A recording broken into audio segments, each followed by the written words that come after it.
এদিকে বরগুনায় নতুন করে আরও ৮১ জন ডেঙ্গুতে আক্রান্ত হয়েছেন, মারা গেছে একজন। আরও তথ্য জানাতে বরগুনা জেনারেল হাসপাতালে আছেন রিপোর্টার সাইফুল মিরাজ। সরাসরি যাচ্ছি তার কাছে। মিরাজ, দেখুন, বরগুনায় ডেঙ্গু আক্রমণের কারণে মানবিক বিপর্যয় দেখা দিয়েছে। প্রায় প্রতিটি বাড়িতেই এখন ডেঙ্গু আক্রান্ত রোগী শনাক্ত হচ্ছে। গত ২৪ ঘন্টায় জেলায় নতুন করে আরো ৮১ জন ডেঙ্গুতে আক্রান্ত রোগী শনাক্ত হয়েছেন। এ নিয়ে জেলায় মোট আক্রান্তের সংখ্যা দাঁড়িয়েছে ২৬৪১ জনে।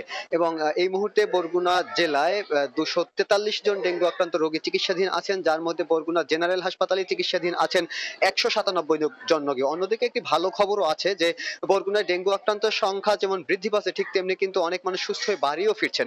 মোট আক্রান্তদের মধ্যে ২৩৯৮ জন এখন পর্যন্ত সুস্থ হয়ে বাড়ি ফিরেছেন। অন্যদিকে গতকাল বরিশালে চিকিৎসাধীন অবস্থায় বরগুনার পাথরঘাটার সাধনা রানী নামে এক নারী মারা গিয়েছেন। তো এ নিয়ে কিন্তু বরগুনার বাসিন্দারা আতঙ্কিত হয়ে পড়েছেন। এ কারণে যারাই ডেঙ্গু পজিটিভ হচ্ছেন তারাই কিন্তু হসপিটালে এসে ভর্তি হচ্ছেন। চিকিৎসকরা কিন্তু বলছেন যে হসপিটালে এই মুহূর্তে যেসব রোগীরা ভর্তি আছেন তাদের মধ্য থেকে প্রায় ৬০% রোগীকেই আসলে হসপিটালে নিয়ে আসার মতো অবস্থা তৈরি হয়নি। তাদেরকে বাড়িতে রেখে চিকিৎসা প্রদান করা সম্ভব ছিল।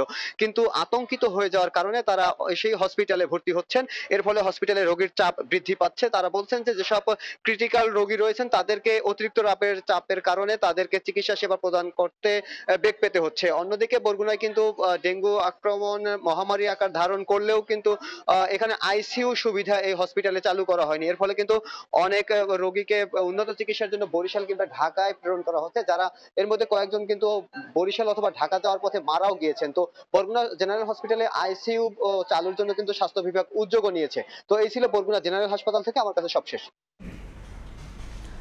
বগুড়া জেনারেল হসপিটাল থেকে যুক্ত ছিলেন সহকর্মী মিরাজ।